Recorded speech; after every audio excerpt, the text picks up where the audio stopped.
que los incorporen a las fuerzas de las Naciones Unidas, sería muy importante.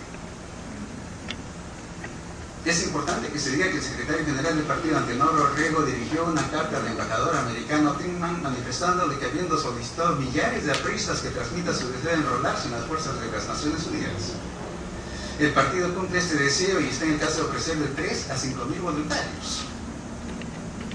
Numerosas mujeres apristas piden ser incorporadas como enfermeras. El embajador recibió las cartas cuando ya llegar la noticia a los Estados Unidos. ¿De qué está hablando? De la promesa de que 5.000 apristas van a ir a combatir junto con los Estados Unidos en la intervención en Corea.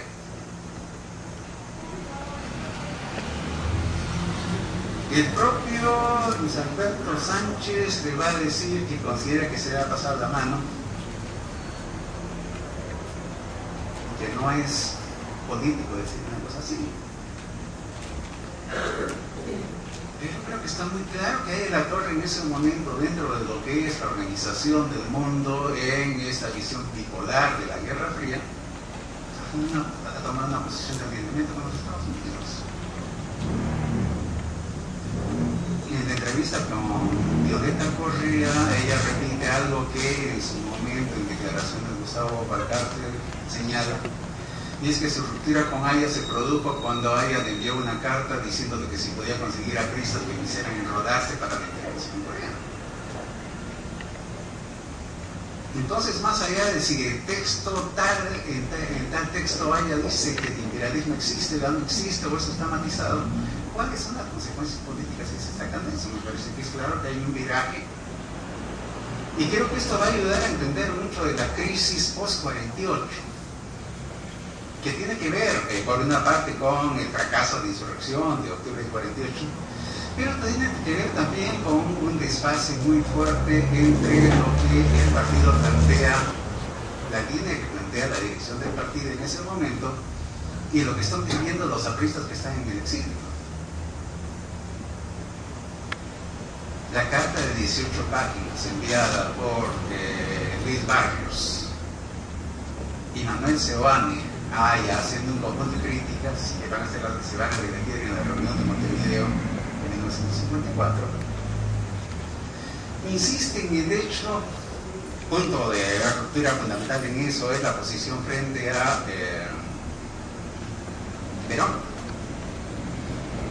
Los apristas exiliados que están en Argentina, un amplio sector de ellos, que van a aparecer encabezados precisamente por Seoane y por Barrios en esta carta, insisten en el carácter antiimperialista de Perón, en el enfrentamiento de la Argentina peronista contra el gobierno norteamericano, y en que si la perspectiva antiimperialista no puede contener la producción.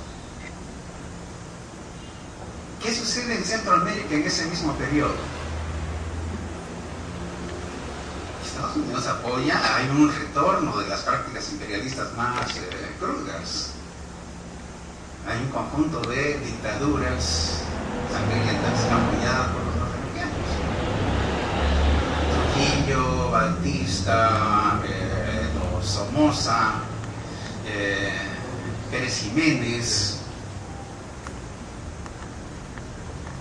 Y los exiliados apristas que están en Guatemala, que están en México, están en contacto con los revolucionarios de estos países que están confrontando contra las dictaduras militares. Y obviamente que les digan que Estados Unidos ha renunciado a las prácticas imperialistas, que su política no es imperialista, etc., tiene que provocar un cortocircuito. Y mucho de la crisis que se va a desatar en ese momento tiene que ver con el desfase, creo, entre lo que es un discurso según el imperialismo ya no es lo que era y lo que están viviendo los militantes en concreto. Son este conjunto de elementos los que trato de ir recogiendo. No se escucha, por favor. Perdón, disculpen. ¿Ahí está mejor? Sí. Ya, bueno, tenía que hablar más cerca, perdón ustedes. Bueno, lo que decía es que son este tipo de temas los que he levantado.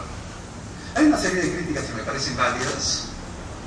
Primero insistiría frente a lo que dice Tony, que el título del libro o el subtítulo título del libro no es Historia Crítica del Ateísmo, es Bases para una historia crítica del ateísmo. Cuando hablo de bases, hablo de algo que es el comienzo de algo que debiera ser trabajado por muchísima gente. No es mi propósito, no lo he planteado en ningún momento hacer una historia exhaustiva de la verdad. El trabajar a nivel de los archivos, la prefectura y todo. O bien suponer un trabajo de unos 10 o 20 años, el trabajo de una vida para hacer esa historia exhaustiva de la verdad, que sería un gran aporte que alguien le haga. O bien hacer un trabajo monográfico. Trabajar el levantamiento de 1934 en Ayacucho, se puede hacer.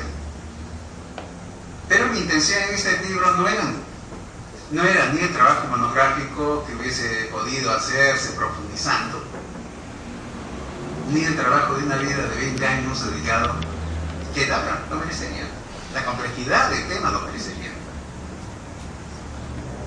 ¿De qué se trataba? De un texto que abre el expediente sobre algo que tiene que ser estudiado, que interesa no solo a los apristas, sino interesa a los peruanos. Lo dice en la introducción del libro. Ahí la torre y la obra es demasiado importante para el país para pensar que esto es algo que atañe solo a los apristas. Es un tema donde las subjetividades están cargadas.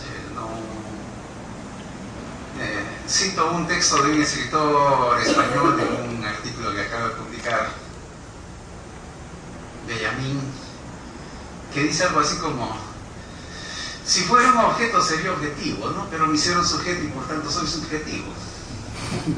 Soy subjetivo, lo reconozco. Creo que también mis lectores son subjetivos.